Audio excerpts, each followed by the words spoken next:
ahli zikir. Ahli zikir ini boleh kita sebut ahli tasawuf, ahli tarekat.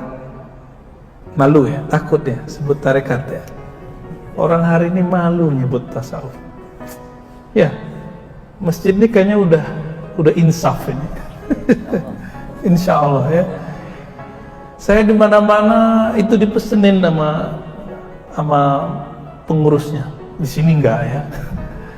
Ustaz, jangan sebut-sebut tasawuf, Ustaz. Kenapa? Jamaah sensitif. Loh, jamaah ikut ustaz atau ustaz ikut jamaah? Bengong pengurusnya. Ya. Loh, kalau antum begitu, kapan jamaah naik pangkat? Ya? Kapan jamaah naik makom? Gitu-gitu aja ntar. Ya. Jadi saya menghimbau kepada semua pengurus masjid, kajian tasawuf dijadikan kurikulum. Kalau nggak masjid rame terus Pak. Masalah Sayyidina rame, zikir keras rame, cuma kunut rame. Itu ada imam yang ditonjok kunut karena nggak ada tasawuf di situ. Tasawuf itu intinya akhlak. Akhlak itu nggak mungkin kalau orang nggak adil dengan dirinya. Orang adil dengan dirinya baru muncul ketenangan di kolbu. Kalau udah tenang nggak mungkin nanjok orang. Ya. Ini cuma masalah kunut. Apalagi kalau imamnya zikir keras, oh bisa diteriak-teriakin ntar. Bapak saudara makan Allah. Jadi standarnya ahli fikih itu beda lagi.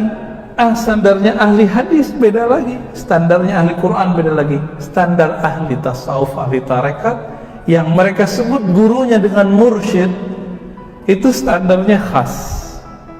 Apa standarnya?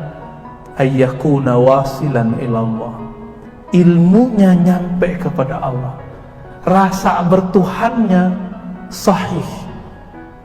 Bukan rasa-rasa setan. Ya. Rasanya itu murni.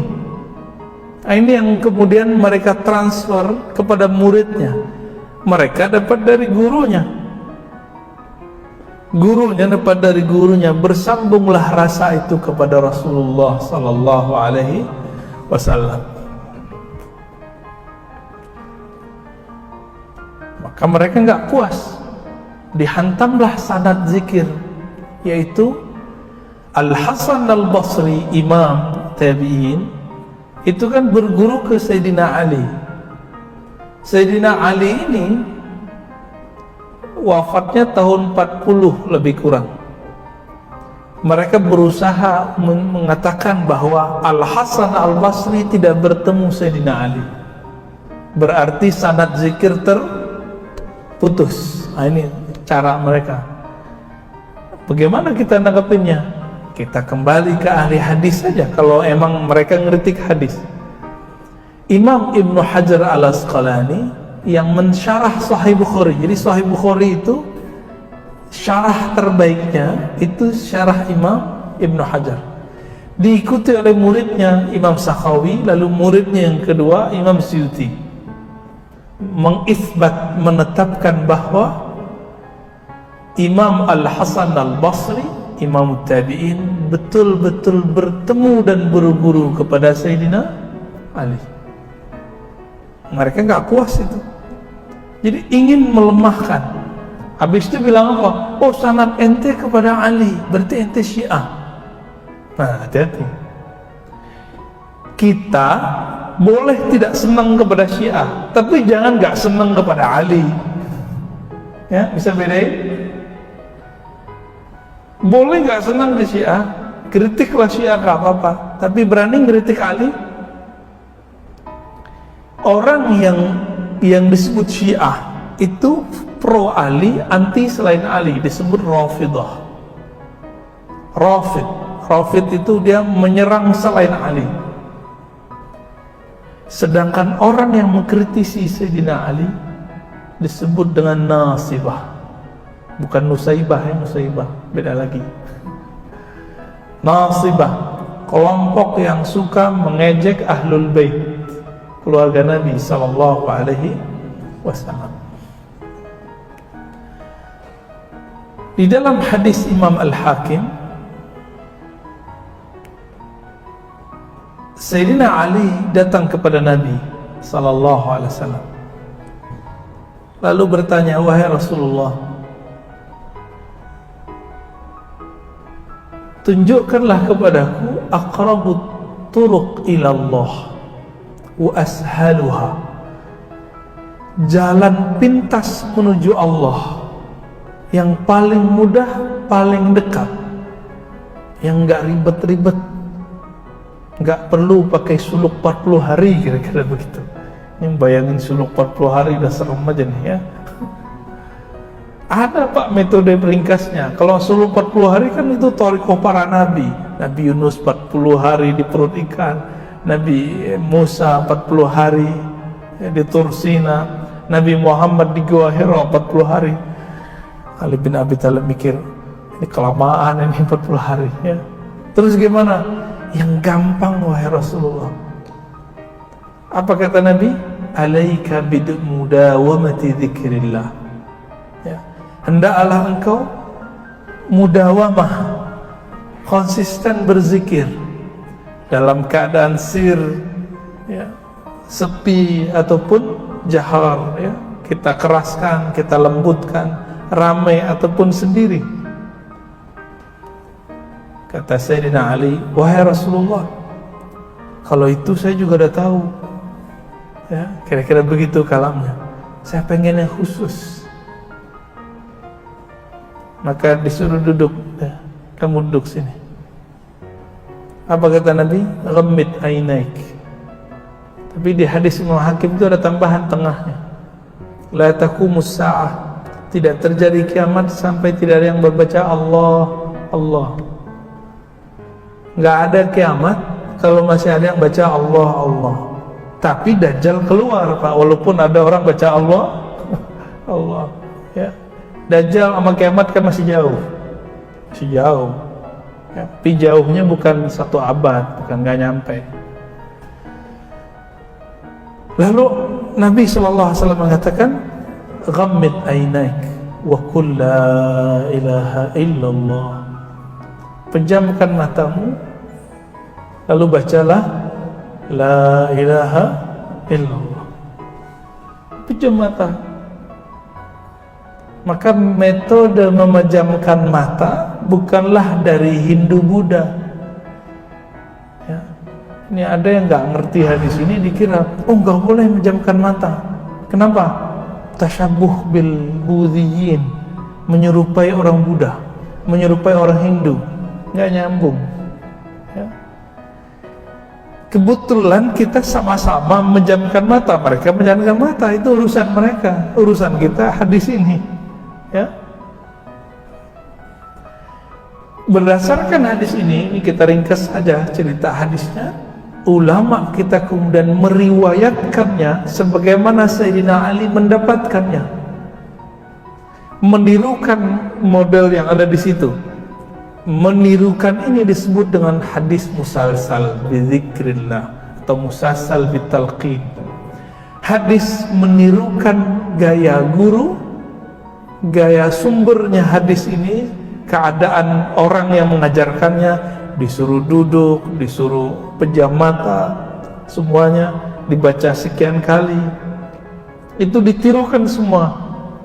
Namun yang meriwayatkan ini juga dua, ada versi ahli hadis pejam-pejam mata juga tapi nggak ada rasanya, ada yang versi ahli zikir dipejamkan mata tapi ada namanya prakondisi, dikondisikan kolbunya sehingga kolbunya siap menerima la ilaha illallah. Nah itu yang disebut talqin. Hadis ini dianggap sahih oleh Imam Hakim, tapi ketika saya teliti paling tinggi cuma hasan. Wal hasanu yuhtajju kas sahih. Hadis hasan dipakai dijadikan hujjah seperti hadis sahih. Di riwayat Imam Ahmad hadisnya juga dhaif, tapi sudah naik menjadi hasan li ghairihi. Nabi bertanya, Ubadah bin Samit, temannya Sayyidina Ali. Apa kata Nabi? Hal fikum gharib. Adakah di antara kalian orang yang gharib? Kalau versi Imam Tabarani, Imam Hakim, gharib di situ artinya orang ahlul kitab. Tapi versi ahli zikir, gharib itu orang yang belum siap menerima talqin zikir.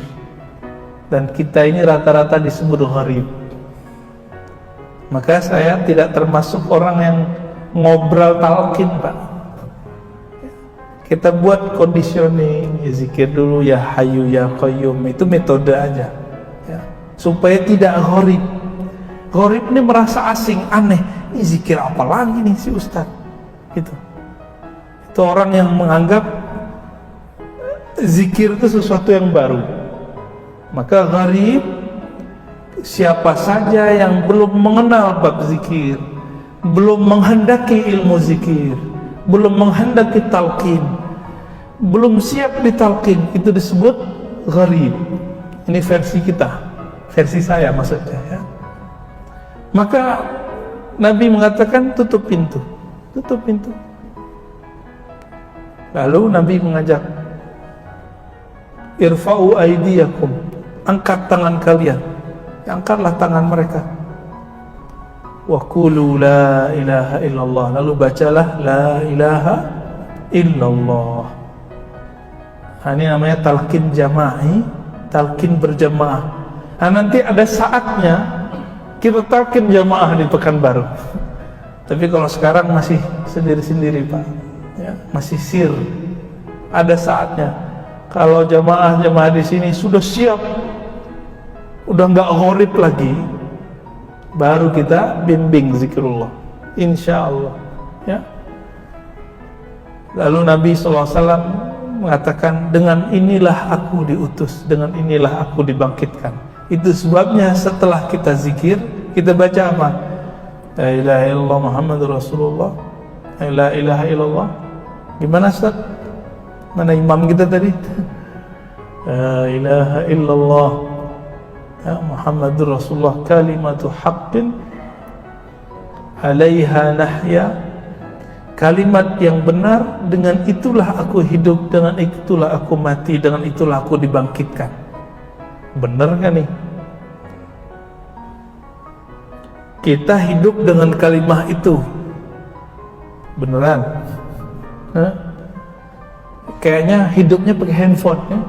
Saya aja kemana-mana bawa handphone ya.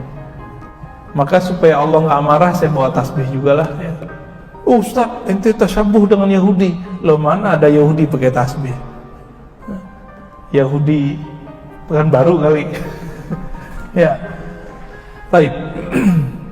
Jadi hadis talqin zikir ada versi ahli hadis, ada versi ahli zikir, dan sanadnya dua-duanya bisa dipertanggungjawabkan. Betul, di sana sini ada kritik, cuma secara ilmu talqin, ilmu musalsal, hadisnya menurut ahli tasawuf sahih, karena mereka dapat dari gurunya yang sudah dapat ijazah. Nah, ini rahasia nih Pak, ini perbedaan orang-orang tarekat sufi dengan yang tidak tarekat sufi mengajar zikir. Tarekat sufi itu ngajar zikir harus dapat ijazah dari gurunya. Yang antum benci selama ini itu ya, yang antum bilang ini khurafat, ini fanatis. Bukan, mereka itu untuk menjaga kemurnian zikrullah, itu si ustadz harus dapat izin dari gurunya, biar terjamin bahwa zikirnya benar-benar bersumber dari Rasulullah sallallahu alaihi wasallam. Kita malah bangga, oh saya pakai zikir pagi sore aja tak. Dapat di mana zikir pagi sore? Dapat di mana? Di YouTube ya, atau ketemu di toko kitab ya, ambil di toko buku terus amalin sendiri. Orang yang zikir tanpa berguru, dia dapat berkah, tapi tidak dapat faid. Faid itu aliran nur yang Allah berikan kepada guru, diwariskan kepada murid. Apa bedanya? Kalau si murid punya guru, dia lemah, bisa ditarik oleh gurunya. bisa ditegur. Tapi kalau zikir-zikir sendiri, baca-baca ma'thurat sendiri, baca ratib sendiri, tanpa ada bimbingan guru, kalau kita lagi lemah, tidak ada yang negur, tidak ada yang narik. Itu bedanya. Jadi samalah, kita mau pergi satu tempat, numpang ke orang yang sudah tahu jalan. Kita belum tahu jalan dan nggak punya kendaraan. Duluan mana nyampenya? Yang punya kendaraan. Ini ilustrasi paling gampang. Yang paling kenal Allah siapa? Rasulullah. Lalu sahabat Rasulullah. Lalu tabi'in. Nah, mereka berhenti di situ, disebut salaf. Maka mereka langsung kembali ke kitab salaf. Nggak begitu. Kitab salaf itu juga diriwayatkan dari salaf, terus ke khalaf, terus sampai zaman ini. Maka hatta liyum, ya, sampai saat ini zikir-zikir itu masih diwariskan dari kolbu ke kolbu, dari jiwa ke jiwa, dari ruh ke ruh, sampai hari ini. Al-arwahu junudun mujannadah, sesungguhnya ruh itu sesama mereka saling kenal, ya, mereka berkumpul. Semoga berkumpulnya kita ini menunjukkan bahwa ruh kita bersaudara di alam sana. Amin, ya. Udah syuruk belum? Ya, khawatir udah syuruk aja. Ini banyak yang nanya, Ustadz kalau ada kajian syuruk kita sholat dulu atau ya zikir dulu atau ngapain? Kajian dulu. Karena kajian lebih wajib daripada sholat syuruk yang hadisnya dhaif. Kalau syuruk itu hadisnya dhaif. Tapi karena Imam Tirmizi yang meriwayatkannya, beliau mengatakan ulama salaf mengamalkannya naik jadi hasan. Gitu bedanya, ya. Kembali ke bab zikir. Nabi itu ada yang mengajarkan zikir secara personal, fardi, ada yang jama'i, ada yang secara tertutup, ada yang secara terbuka. Begitu Nabi metodenya. Ada yang kadang Nabi mengajarkan satu kalimah la ilaha illallah, kadang Nabi mengajarkan subhanallah bihamdi subhanallahil azim. Satu kali istri Nabi Sofiyah itu dia punya biji kurma sama kerikil digabung 4.000. Itu zikir dari subuh sampai Nabi balik. Nabi balik itu kira-kira waktu duhanya yang sudah naik jam 9 atau jam 10. Kira-kira kalau dari subuh sampai jam 9 berapa jam itu zikirnya? 4 jam ya? 4 jam zikir, Pak. Istri Nabi loh ya. Nabi pulang, dalam hadis yang sahih Nabi berkata, ya, hadis Abu Daud, wahai istriku, maukah engkau aku tunjukkan zikir yang lebih afdal daripada ngitung?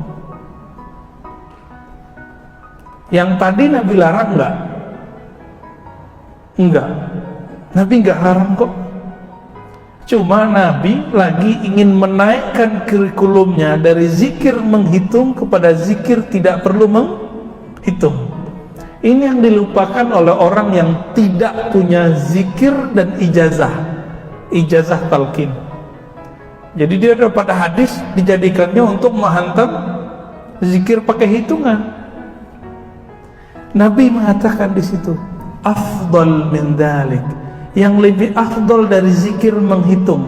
Bukan berarti zikir menghitung tidak bagus. Ini baik, ini lebih baik. Begitu. Hadza hasan wa hadza ahsan. Jadi bukan berarti zikir dengan menghitung itu buruk. Logikanya begitu. Tapi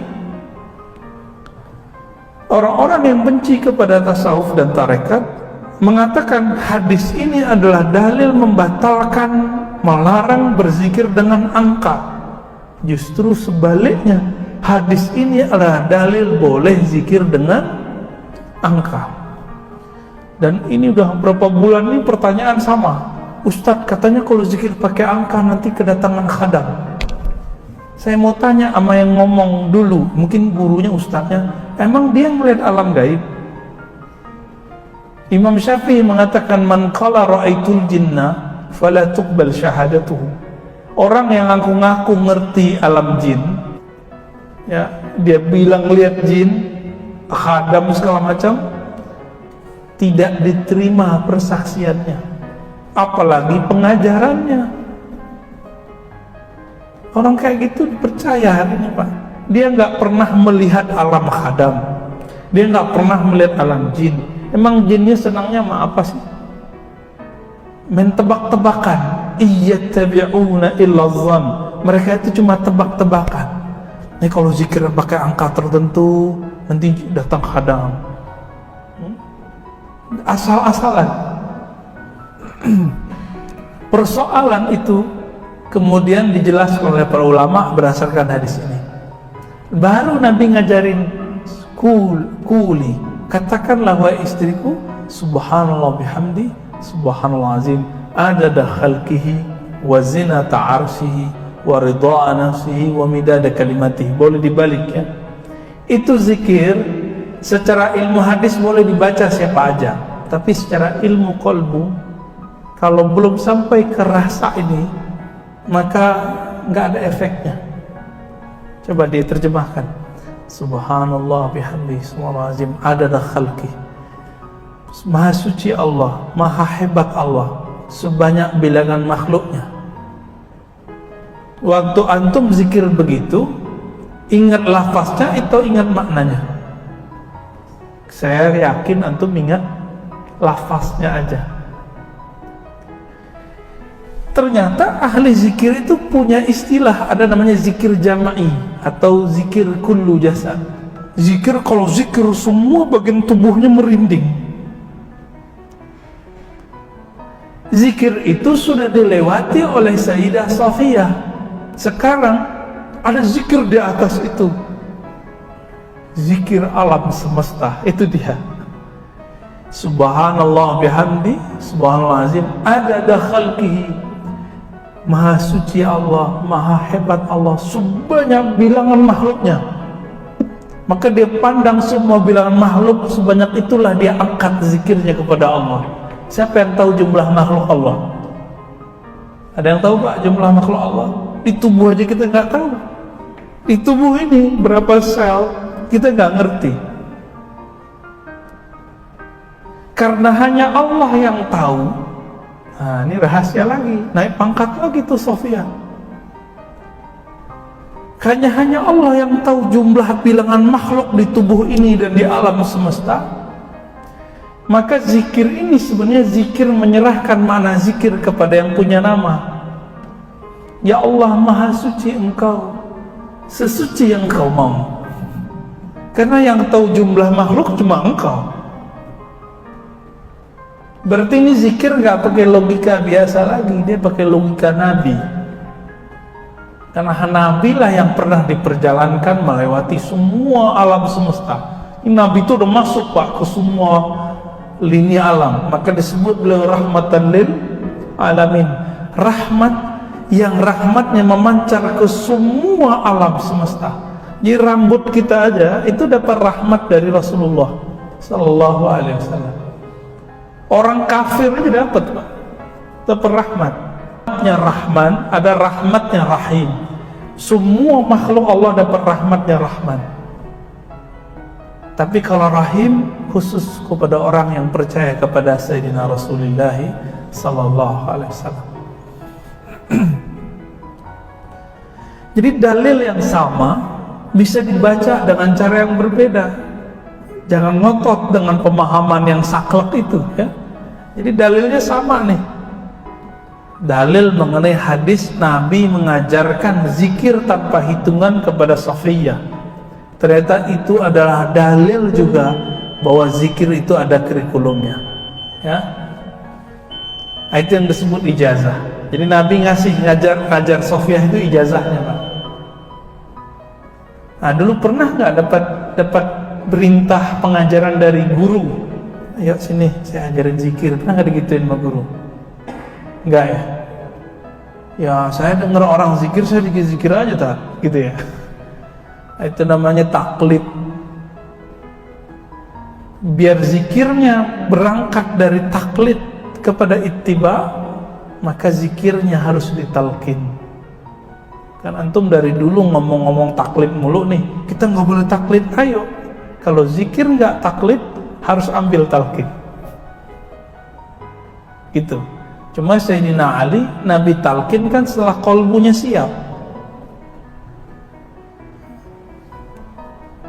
Kita kan belum siap, jadi belum dikasih talkin, Pak. Teman-teman BPR sebagian besar sudah kita talkin zikir tuh ya. Nggak tahu diamalin apa enggak ya, urusan mereka ya. Ada yang ngamalin, ada yang enggak ya. Baik, udah syuruk ya? Ya. Katanya mau tanya jawab, langsung tanya jawab aja lah, untuk kali ada yang mau ditanya. Ya, fadal.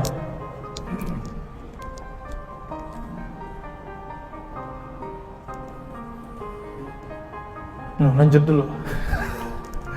Ya udah. Jadi tadi itu dalil zikir. Jadi dalil zikir berangka dengan tidak pakai angka, dalilnya sama tuh. Hadis riwayat Imam Abu Daud. Nah, yang benar itu memahaminya, kita tidak mengatakan ini benar mutlak, bahwa zikir dengan angka itu adalah kurikulum awal orang belajar zikir. Orang itu butuh angka, butuh batas, limit, butuh latihan. Namanya latihan ada angkanya. Bagaimana dengan yang mengatakan tadi zikir dengan angka tertentu bisa mendatangkan khadam? Kalau begitu Rasulullah yang pertama kedatangan khadam. Kenapa? Nabi kalau zikir angkanya berapa? 33, 10, 25, 33, 70, 100. Itu angka yang dicontohkan. Nabi nggak nyontohin kepada Sofia angka 4000. Lalu kenapa dia berzikir 4000? Apakah Sofia lebih pintar dari Rasulullah? Seperti logikanya orang yang anti logika, akal-akalan orang yang anti akal. Ente lebih pintar dari Rasulullah, kan begitu logikanya. Itu logika apaan? Jangan pakai logika nggak jelas dalam belajar, ya. Akal-akalan tapi aklud du'afa, ya. Aklul hamqa, ya. Akal tapi orang yang pikirannya nggak nyambung. Sok berlogika tapi logikanya nggak nyambung. Sama dengan ngirim Fatihah. Itu mereka pakai akal-akalan loh. Kenapa? Mentok. Imamnya Ibnu Qayyim menyebutkan 29 dalil bahwa amalan orang hidup sampai ke orang mati, maka Fatihah termasuk. Mereka akal-akalin. Emang Rasulullah melakukan? Nah, itu akal-akalan namanya, Pak. Nggak pakai dalil dia nolaknya, pakai akal-akalan. Ya. Saya pernah menyebutkan di masjid ini bahwa Sayyidina Abu Hurairah zikir setiap hari 12.000. Itu angka bukan? Dan itu disebutkan oleh Imam Ibn Sa'ad, Imam Zahabi, Imam Al-Mizzi, dan riwayatnya sahih. Itu Abu Hurairah kedatangan khadam kalian. Ya. Jadi zikir dengan angka tertentu, yang penting ada guru yang nyuruh. Gurunya ahli zikir punya sanad kepada Rasulullah. Itu jaminannya langsung Rasulullah Sallallahu Alaihi Wasallam. Kalau sahabat Nabi, mereka boleh berkreasi. Dapat ayat, wahai orang beriman, sebutlah nama Allah sebanyak-banyaknya. Uzkurullaha zikran katsira. Surat Al-Ahzab Al-41, ya. Sofia menganggap 4.000 itu banyak, maka dia zikir 4.000. Abu Hurairah menganggap 12.000 itu banyak, maka dia menganggap inilah penafsirannya. Jadi sahabat itu mencoba menafsirkan. Nah, tafsiran itu sampai di zaman ini menjadi sebuah thariqah. Jadi thariqah itu jangan dibayangkan orang suluk-suluk doang. Suluk itu salah satu metode dalam Thariqah zikir, ada thariqah ringkas. Cuma karena ringkas hasilnya ringkas juga. Kalau yang mau khalwat 40 hari hasilnya juga lebih bagus. Orang kursus 40 hari dengan orang yang kursus cuma lewat YouTube sehari 10 menit, beda nggak hasilnya? Beda lah ya. Kira-kira begitu Bapak Saudara Allah. Jadi kita hidupkan lagi sunnah ini, sunnah talqin zikir, sunnah zikir berjamaah, sunnah zikir sendiri-sendiri. Nah di sini sudah ada zikir jamaah, ikutin aja, nggak usah malu-malu, ya. Ikutin zikirnya, nanti terasa gemaknya. Nah ini ada adab kalau imam ngajak kita zikir, jangan kita mendahului imam, jangan kita lebih pelan dari imam, standar. Kapan zikir itu suaranya menjadi energi? Apabila suaranya satu frekuensi. Jadi nggak ada yang duluan, nggak ada yang telat, sama. Itu sebabnya juga ada majelis ratibul haddad. Itu kalau ratibul haddadnya mereka satu hati dan suaranya satu, semuanya akan majzub, ditarik oleh Allah SWT dan merasakan nikmat zikir. Nah, tapi kalau nggak ada kesetaraan suara di situ, hilang deh, ya. Jadi nanti kalau imamnya zikir, ikutin Pak, ya. Imamnya kencang gitu kencang, imamnya lembut lembut. Jadi imam saya sarankan tidak hanya zikir cepat, la ilaha illallah, pelan-pelan dulu, la ilaha illallah, pelan-pelan aja Pak, la ilaha illallah, pelan-pelan, lama-lama cepat boleh ya, tapi jangan teriak-teriak juga pakai mic ya. Nanti terganggu orang lain. Baik, saya rasa cukup lah ya. Ya, fadhal. Assalamualaikum.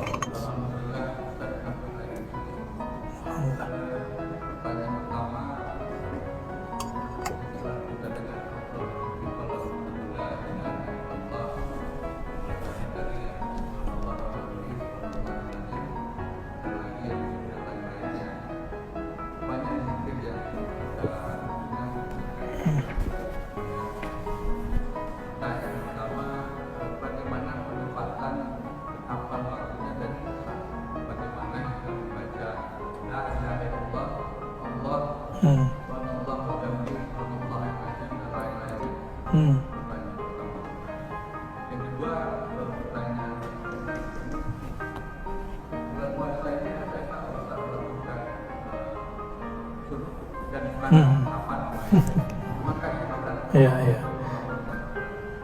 Assalamualaikum. Yang kedua, saya jawab aja, nih masih musim corona ya. Kita WFH Pak. Maka kita buat SFH, suluk from. Tapi kalau ada zona yang sudah kuning, hijau, Bapak ke sana aja. Ya, ikut khalwat di mana aja boleh. Zikir itu intinya percaya kepada Allah, percaya kepada Rasulullah, menghormati guru, pasang adab, usul ilallah, langsung Allah terima Pak. Gak mesti sama saya atau sama siapa gitu ya. Yang pertama tadi pertanyaannya tentang bagaimana menempatkan zikir. Kan ada hadis afdalu dzikri la ilaha illallah, hadis Imam Tirmizi. Zikir paling afdal adalah la ilaha illallah. Zikir itu terjemahan. Kalau saya nerjemahin nggak begitu. Zikir paling lezat adalah la ilaha illallah. Ada zikir juga astagfirullah. Kapan ditempatkan? Zikir istighfar itu namanya zikir praconditioning. Jadi sebelum kita menikmati kelezatan zikrullah la ilaha illallah, bersihkan dulu wadahnya. Ini gelas saya bersihkan dulu, baru saya tuang air. Airnya bersih, tempatnya kotor, saya jijik Pak mau makan, mau minumnya. Benar ya? Kalau sudah begitu, tempatnya terbuka, kasih penutup supaya kalau ada lalat masuk dia nggak nempel ke dalam. Nah, itu disebut sholawat. Jadi sholawat itu penutup dari semua zikrullah. Jadi pangkalnya istighfar, puncaknya la ilaha illallah, ujungnya sholawat kepada Rasulullah SAW. Maka siapa yang berzikir tidak dimulai istighfar, dia tidak akan merasakan getaran-getaran zikir. Siapa yang berzikir tidak sampai kepada la ilaha illallah, dia tidak akan merasakan nikmatnya dan lezatnya zikrullah. Siapa yang berzikir tidak ditutup dengan salawat kepada Rasulullah, nanti mau masuk surga tersesat mulu, Pak. Di padang mahsyar baru bangunnya dia sesat, bahkan di alam barzakh dia tersesat. Jadi supaya gak tersesat bagaimana? Nah, maka ada orang nggak sabar, langsung aja deh kita salawat. Boleh juga. Kan banyak nih sekarang lagi banyak zikir salah penggunaan. Benar nggak? Lagi mau hadapin tukang sihir pakai salawat ya. Salawat itu mahar langit dan bumi. Ini istilah baru ya. Apa kata Nabi? Siapa yang berdiri dari satu majelis ya. Kita menambahkan yuhyi wa yumitu wa huwa ala kulli syai'in, dia menghidupkan yang mati. Tapi di hadisnya begitu doang, la ilaha illallah wa la syarikalah lahul mulku wal hamdu, dia berkuasa atas segala sesuatu. Ini dibaca, intinya ada di la ilaha illallah. Kalau Bapak nggak fokus di kalimat setelahnya, cukup baca la ilaha illallah. Berapa kali? 100 kali. Yang nggak sempat lagi duduk habis sholat, buru-buru mau kerja ya di motor. Terus yang ketiga, karena semua zikir tanpa sholawat tidak sampai kepada Allah, maka wajib sholawat. Jadi sholawat itu bagi saya bukan sunnat, Pak. Yang bilang sunnat udah lewat udah ya. Sholawat itu wajib hukumnya. Kenapa wajib? Bahkan lebih wajib dari sholat. Sholawat itu lebih wajib dari sholat. Kalau nggak ada sholawat, sholawat nggak naik. Kalau nggak ada sholawat, sholat tidak naik.